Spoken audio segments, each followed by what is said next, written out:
Hi, I'm Karen MacNeil, and welcome to WineSpeed.com's People to Know, insider interviews with the most fascinating and important people in the wine business. And today we're here with Jancis Robinson, journalist, author, wine critic, master of wine. It's a very long list of... It's been a very long career, Karen. Yes. Well, let's start there because you have been in the wine business for... Well, a parasite on the wine business. Yes. Okay. I've never been in the wine trade. Right, Yeah. yes. Clean hands. Yes, but you've observed the wine industry, perhaps that's how to say it, for about 5 decades, I guess. 44 years. Yeah. So in that time, it's a very different place now. What do you think was the most significant change, though? I think the switch from being besotted by creating copies of the French classics to celebrating the place where you are, probably. And that happened around the turn of the century, when instead of planting a handful of international grape varieties and pulling out the local ones, people reversed that. Yes. And at about the same time, there came a switch from wanting to produce big wines to making fresher wines. Yeah, a very, very important...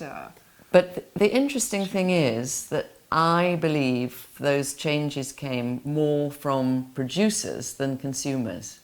I may be wrong, but I don't think the average wine consumer sat around saying, I'm fed up with Chardonnay and Cabernet. Yes. It was more producers were a bit bored by making the same old thing. And they also wanted to make wines they wanted to drink, rather than ones that would get high points in an era when points was what it was all about.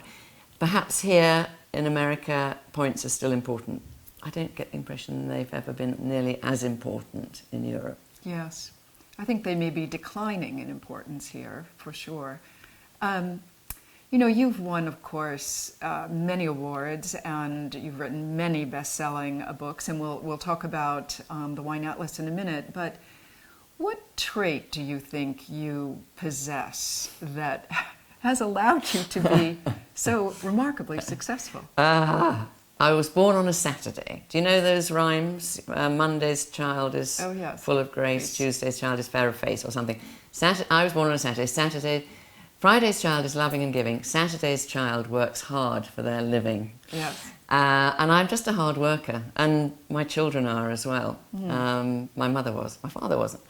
Although my mother never had a job. And I like it. I don't need to do what I do anymore financially. Children are all grown up and all that kind of thing. And I suppose I could take it easy, but I just enjoy it. Yeah. And I'm fascinated by it. Yes. And wine people are so nice, wine places are so attractive. I'm just sucked into it. I want to know what's new. I learn something new every day. What's not to like? No, I know. And I've heard you describe yourself as something of a workaholic, but what does that mean? You're sort of up and at the typewriter at 6? Or? I never work in the evening, which may surprise people, but I think evenings are for relaxing and seeing friends and family and all the rest. Yeah, I am a morning person, and I get up when I wake up, which is 6 or 7, and I could write all day, but of course in London we have a very, very active wine tasting calendar, and I could be out at kind of 4 wine tastings a lot of days. And then there's travel, and but I'm very, very lucky. So if it's there wood to touch here. I have yet to get RSI. Probably having said that, I will. Yeah. Repetitive strain injury. Right, exactly. Yeah. Even though I actually use just a laptop rather than a great big thing. So I can keep going. Keep going. Yes, this is my exercise, I'm afraid. Mine too. I know that you are an OBE, which is, it sounds like an oboe, but no, yes. you're an order. I'm an officer of the Order of the British Empire, which of course no longer exists.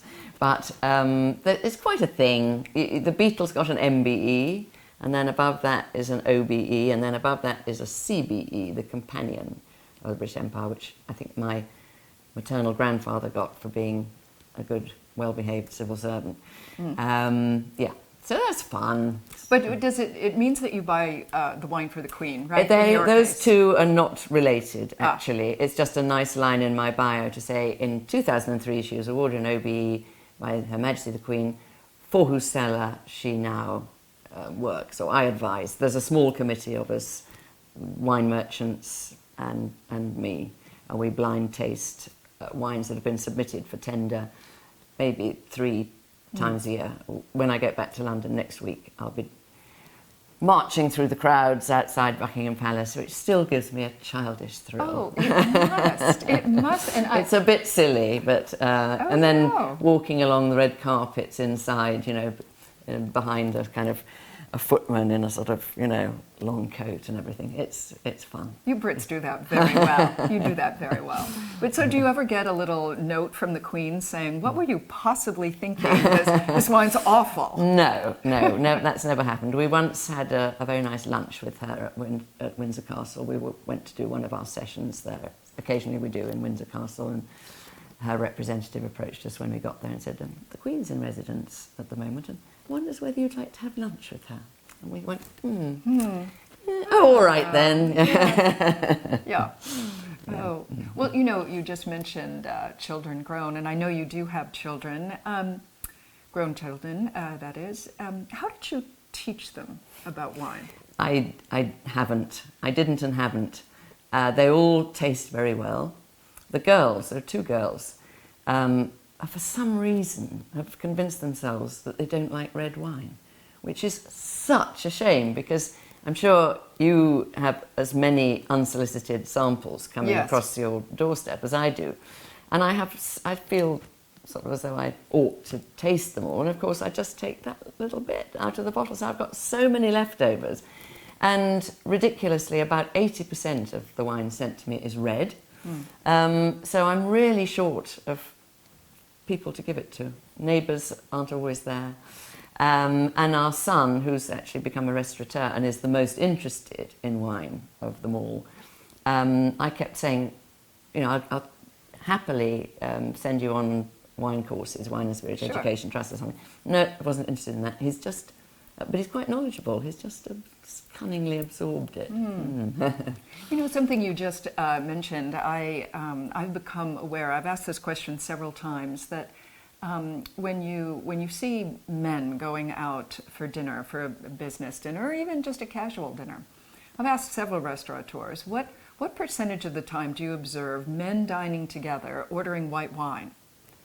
And they say, never. Never. Never. And I've wondered, in our own country anyway, if there is a bit of an anti-white bias, anti-white wine bias. What a shame it is too, because I mean I like white wine just as much as red. And it can age beautifully as well. I mean, it's a complete fallacy that it's, you know, just here today and gone tomorrow. Funnily enough, in Britain, one of the kind of most supposedly macho men, Jeremy Clarkson, who is the presenter of one of these shows all about, I can't even remember its name, it's terribly popular, about cars, you know, very male. He went on the record a few years ago saying how much he loved rosé. And rosé has actually become, you might see men ordering rosé now, but white, nah. I know, I know. They're wrong on this. They're wrong. They are wrong on this, yes. So, I can't imagine that there is anyone certainly in the wine industry, who doesn't know who you are, but if someone did not, and you had to introduce yourself, what do you say you do? I just say I write about wine. I don't really like the term wine critic. I see myself very much more as a writer than a critic. It's true that I'm not a practitioner, and I'm ashamed of that. And I think if I got into wine a little bit later, I would definitely have made sure that I did an internship at a winery and that sort of thing, but it's too late now, folks. So I'm ashamed of not having made wine or even picked grapes, really. no, wine writer is what I do. Okay, fair enough. Because I love words. Yes. I love words. And nothing gives me more professional pleasure than feeling I've written something good. Yes. Which certainly isn't always the case, but because I churn out the words. But if I feel I feel really happy with what I've written, that's a great buzz. It is. It is. Yeah. I share it. It is a little unusual for all of us who write about wine to then give it a score, in part because it's sort of a signal that you don't have to read those words that I just agonized well, over. I see scores as a necessary evil, and I think that visitors to jancisrobinson.com sort of understand that. And I get feedback that people appreciate my tasting notes, which are rather different from a lot of tasting notes. They're not long strings of fruits and scents and herbs and all the rest. They're a bit more impressionistic, and they could even be, if I was really critical of a wine, it could even be something like, well, it's wet, or something. And I think people get quite more from that. But I actively do not write tasting notes to be quoted for the trade. They're very much for our readers, to give them a steer. So, and also I'm afraid I use the old-fashioned 20-point scale rather than the 100-point scale. So you rarely see me being quoted because usually my tasting notes are not quotable because they're not necessarily, they're a sort of stream of consciousness. And often they're not a sales pitch. Yes. Yeah. And you are married to, I know, Nick. Yes. Nick ends up in your newsletter quite often, who has for a long time, right, for decades himself, been a well-known, well-established in London restaurant critic. We both write for the Financial Times. Yes. Yeah. So it must be delightful. Yeah, Food and wine all the time. It every really night. is. And especially at this time in our lives when we don't have dependent children. Sadly, we no longer have dependent parents. We write for a global paper, so we have an excuse to go almost anywhere, really, and a lovely network of friends around the world too. And it's a great buzz for me, and I'm sure you have exactly the same thing. If travelling to maybe a country that I've never been before, but obviously spend time with wine people in it, and they often feel, if they're wine students, that they have a relationship with you and say, yes, which is very nice. It makes the hard work rewarding. Very rewarding. I completely agree. Well, let's talk about this incredible book here, The World Atlas of Wine. At least a good 10-pounder here. Lots of good stuff in here. So this is the 8th edition, which you did with, of course, Hugh Johnson. Who Hugh was responsible solely for the first 4 editions, and I've been responsible with him doing the heavy lifting, really, for the second 4, 5th, 6th, 7th, and 8th. Right. What was the most satisfying part of writing this book? The 8th. Yes. I think I was, when I took over from Hugh for the 5th edition, and Hugh writes so beautifully. He does. I was a little wary of making too much change. But with this edition, I've thought, look, that the introductory pages just need a complete rewrite, which is what I've done. Particularly with the weather being just unpredictable and significant and changing all the time. So there's quite a lot there about all forms of weather and the changing climate. Also added, for fun, a couple of pages on wine and money, now that wine has become a sort of investment vehicle, sadly. One little infographic I added was something that showed you how many hours you'd have to work to buy a bottle of first growth Bordeaux in each of the years that the Atlas was published, which is quite fun. Ooh, that is fun. I have to find that in here. We also surveyed the average price per acre of vineyard land all over the world. Quite an interesting comparison. Yeah. Napa Valley features quite heavily. Yes. Is it surprising to you, No. the cost of land here? Well, I did know how expensive it was, and there are so many people with massive fortunes looking to buy in that is an inflationary tendency of land and of bottles. Yes. I mean, what does surprise me slightly is how expensive California wine is. I mean, I think it's lovely that there's this new wave of younger people who perhaps who haven't got nearly as high overheads and are buying grapes here, there and everywhere, maybe leasing a little bit of land, maybe making it in the corner of somebody else's winery, able to produce, or looking at old out-of-fashion grapes and making fabulous wine out of it, like the Bedrock series, for instance. Yes, entirely. And are able to produce value out of California. Chapeau to them. But it's amazing how the market for sort of $100, $200 bottles of Napa Cab just goes motoring on. Indeed it does. You know, that makes me want to ask you, is wine inexpensive to the most expensive? Is wine, in a sense, good for a society? Is it important to a culture? I don't think a society needs $100 bottles. But I do think that wine promotes sociability in a way that I can't think that other drinks do. It's not a drink to be drunk alone. It's a sociable drink. It's social lubricant, if you like. It's just magic what wine does around a table or with a group of people. Every summer on jancisrobinson.com we have a competition for a wine writing competition, and we have a different theme each year. This year we had write a guide to somewhere, a wine lover's guide to somewhere, you know, the best bars, the best shops, blah, blah, blah. But I think it was last year we asked people to explain what lit the flame for their interest in wine.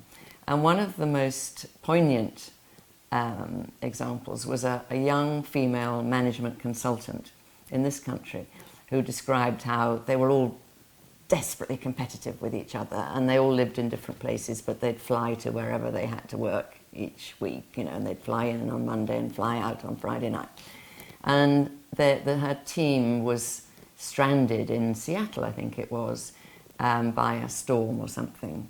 And their boss suggested they all go to the wine bar in the airport, and how just sharing wine sort of melted away all their barriers and their competitiveness and made them into humans. Oh, that was very nice. Very poignant, very lovely. So, Jancis, tell us something that would surprise most people to learn about you. I'm very bad at this kind of thing.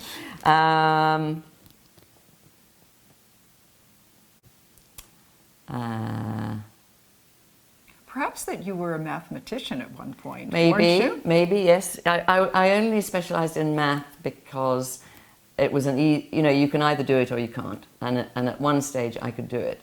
And it was a way of getting high marks with minimal effort. So I gave up my English for double maths. And my English teacher said, one day you will regret this.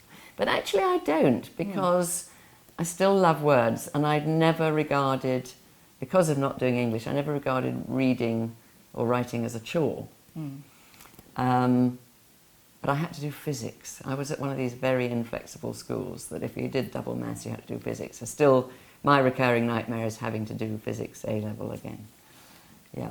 Yes, that might be surprising. Well, physics would put the fear in most of us.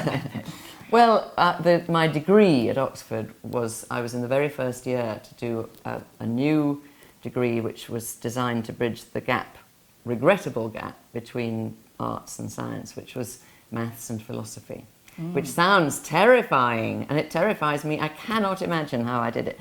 I remember we had one paper which was called The Philosophy of Mathematics, and we had another paper called Mathematical Philosophy. God knows what the difference between those were. I did look at my exam papers the other day. Couldn't understand a word that you had written.